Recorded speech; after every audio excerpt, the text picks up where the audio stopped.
Hello friends, केम छो वाला मारा दर्शक मित्रों? मजामां? मारा जय जिनेन्द्र सेजवराना।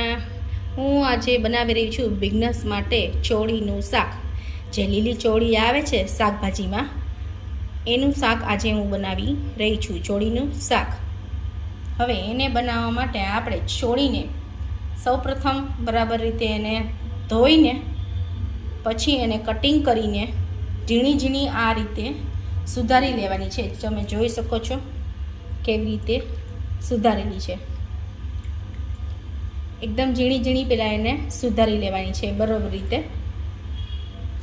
ચોળીને સુધાર્યા પછી અંદાજિત રીતે આપણે અત્યારે 4-5 જણાનું બને એટલું હું શાક બનાવી રહી છું।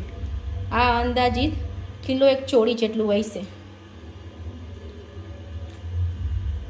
હવે એક ટમેટું લઈને ઝીણું સમારીને એને મેં આની અંદર વોશ કરવા માટે એડ કરી દીધેલું છે। હવે હું સાઈડમાં આપણું એક પેન લેશું અને એની અંદર 2-3 ચમચી જેટલું અંદાજિત હું ઓઇલ નાખીશ। ઓઇલ ઓલરેડી મેં નાખેલું જ છે, તમે જોઈ શકો છો।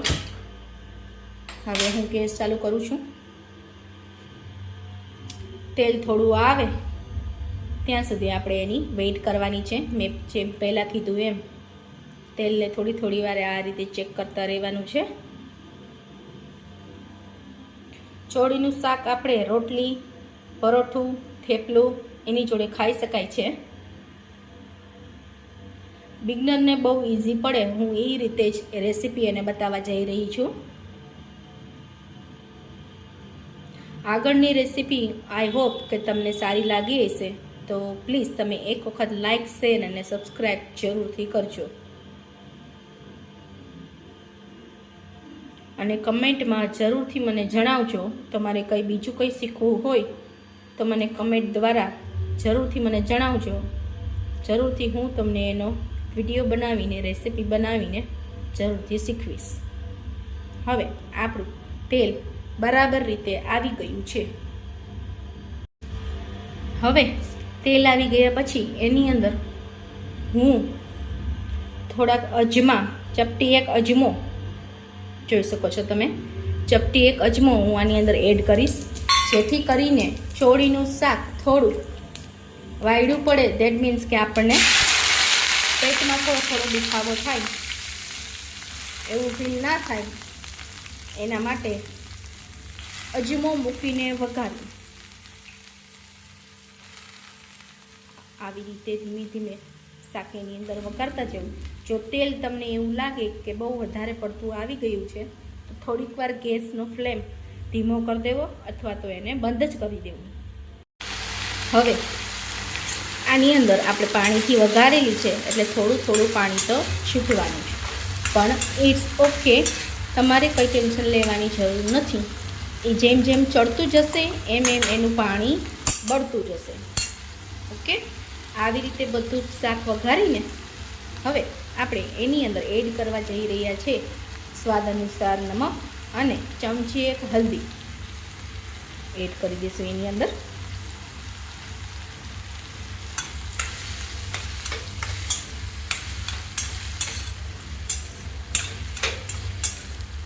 કોઈ પણ શાક વઘારવા ટાઈમે એને ધોઈને જ વઘારવું, જેથી કરીને જે કાંઈ એની અંદર કોઈ ઝીણા મોટા જીવજંતુ, ધૂળ, માટી કાંઈ પણ વસ્તુ હોય એ બધું જ પાણીથી ધોવાઈ જાય, શુદ્ધ અને એકદમ ઓર્ગેનિક સાત્વિક આપણું ભોજન બને।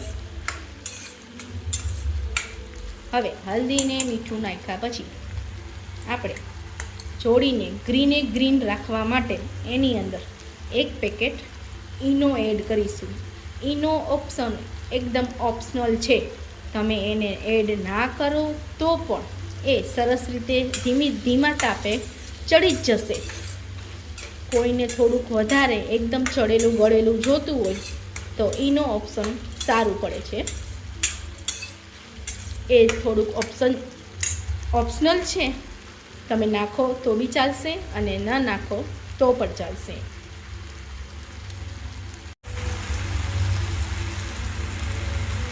આ રીતે એનું એડ કરી દેવાનું છે એની અંદર.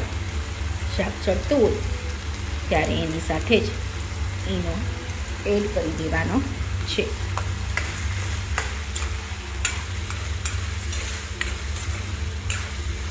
આ વસ્તુ એકદમ ઓપ્શનલ છે.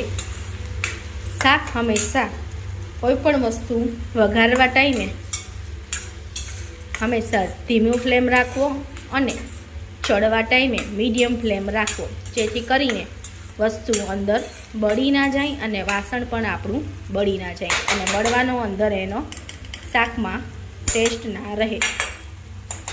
હવે આપણે આને ઢાંકીને ચડવા દઈશું થોડી વાર.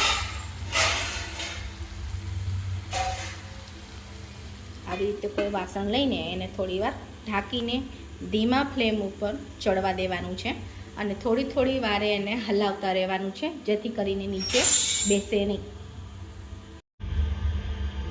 આને બનતા ખાલી 10 થી 15 મિનિટ જ વાર લાગે છે, એટલે આને થોડી વાર મૂકીને ક્યાંય પણ જતા રહેવું નહીં, જેથી કરીને તે બળી ના જાય. એના માટે બી કેરફુલ રહેવું.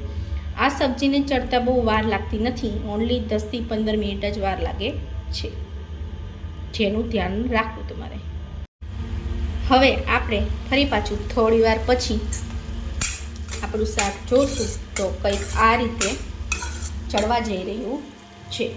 તમે આની અંદર વટાણા પણ એડ કરી શકો છો. આ ટમેટાં, વટાણા, ગાજર, આ ટોટલી વસ્તુ ઓપ્શનલ છે. જો તમને શાકમાં એ વસ્તુ ફાવતી હોય તો તમે નાખી શકો છો. હવે થોડી ફ્લેમ હાઈ કરી દઈશું આપણે. તેલ છૂટવા લાગશે. તમે જોઈ શકો છો આ રીતે તેલ છૂટવા લાગ્યું છે. હવે ચોળીનું શાક આપણું ચડી ગયું છે. ચોળીના શાક ચડ્યા પછી આપણે એની અંદર 1 ચમચી લાલ મરચું એડ કરીશું.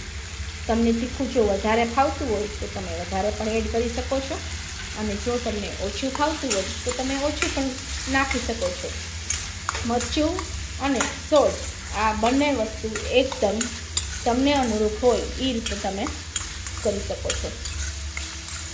હાઈ ફ્લેમ ઉપર આવી રીતે હલાવતા જઈશું અને ચેક કરતા જઈશું કે આપણું શાક બરાબર ચડી ગયું છે કે નહીં. જો આ રીતે તેલ છૂટવા લાગશે એની અંદર, તમે જોઈ શકો છો.